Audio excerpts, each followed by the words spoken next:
ஒரு வாரத்துக்கு முன்னாடி இந்த மாதிரி கொத்து கொத்தா காத்தி கத்திரி செடி பாத்தீங்கன்னா இப்ப கத்திரி காயோட இந்த மாதிரி காஞ்சி போச்சு. என்ன ரீசன் சொல்றேன். சொல்றதுக்கு முன்னாடி பார்த்தாலே தெரிஞ்சிருக்கும் எதனால காஞ்சி போச்சுட்டு. வெயில்னாலதான். வெயில் அடிச்சு ஏன் தண்ணி ஊத்தாத விட்டீங்கன்னா அப்படி இல்லை, எல்லாத்துக்குமே தண்ணி ஊத்திட்டு தான் வந்தது. இந்த ஒரு 4 செடி மட்டும் சுத்தமா காஞ்சி போச்சு. இந்த சைடு இருக்கிறது ஃபுல்லாவே நல்லா தான் இருக்குது. தண்ணி எல்லா செடிக்கும் ஒன்னா ஊத்தினாலுமே அடிக்கிற வெயில்ல வந்து ஷேர் நெட் இல்லைன்னா கண்டிப்பா வந்து செடி வந்து காஞ்சி போயிடும். அதே போலதான் இந்த செடி ஓரத்துல வந்து ஷேர் நெட் வந்து இல்ல. அதே இந்த சைடு ஷேர் நெட் நெருல இருக்கிற செடி பாத்தீங்கன்னா நல்லாவே இன்னும் காய் காய்ச்சிட்டு தான் இருக்குது. இதுல இருந்தே தெரியும் நினைக்கிறேன் ஷேர் நெட் ஏன் நான் முக்கியமா கட்ட சொல்லிட்டு இருக்கேன். அது வந்து ஒரு 3 மாசத்துக்கு பாத்தீங்கன்னா வெயில் வந்து ரொம்பவுமே ஜாஸ்தியா இருக்குது. கண்டிப்பா ஷேர் நெட் காட்டலாம் செடி இந்த மாதிரி காஞ்சி போயிடும். நல்லாவே இந்த காய் காய்ச்சிட்டு இருந்த செடியை காயோட வந்து இந்த மாதிரி காஞ்சி போச்சு. மாடி தோட்டத்தில் நடந்த கதையை பார்த்துட்டோம். கீழே வாங்க ஒரு பெரிய ட்விஸ்டே இருக்குது. இந்த செடி பாத்தீங்கன்னா ஆத்துல இருக்குது. ஆத்துல பாத்தீங்கன்னா மணல்ல ஃபுல்லா வெயில்ல இதுக்கு ஒரு தண்ணி ஊத்தல எதுவும் ஊத்தல. கிட்டத்தட்ட ஒரு 1.5 மாசத்துக்கு முன்னாடி ஒரு மழை ஒன்று பெஞ்சுது.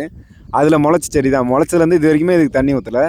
ஆனா இப்பயும் பாத்தீங்கன்னா நல்லாவே பூ பூக்குது, காய் காய்க்கு. எந்த ஒரு ஷேர் நெட்டும் இல்லை, யாரும் வந்து தண்ணி ஊத்துறது இல்லை, எந்த ஒரு உரமுமே போடுறதில்ல, எந்த ஒரு மெயின்டெனன்ஸுமே இல்லை. இருந்தாலுமே இதுல முக்கியமான தண்ணி கூட ஊத்தாம இந்த ஒரு வெயிலே இந்த செடி வந்து நல்லாவே வாழ்ந்து வந்துட்டு இருக்குது. ஆனா நான் மேல பாத்தீங்கன்னா பார்த்து வளர்க்குற செடியுமே இந்த மாதிரி காஞ்சி போகுது. இதை பத்தி நீங்க என்ன நினைக்கிறீங்க கீழே கமெண்ட் பண்ணுங்க. மறக்காம வீடியோக்கு ஒரு லைக் பண்ணி சேனலை சப்ஸ்கிரைப் பண்றேங்க.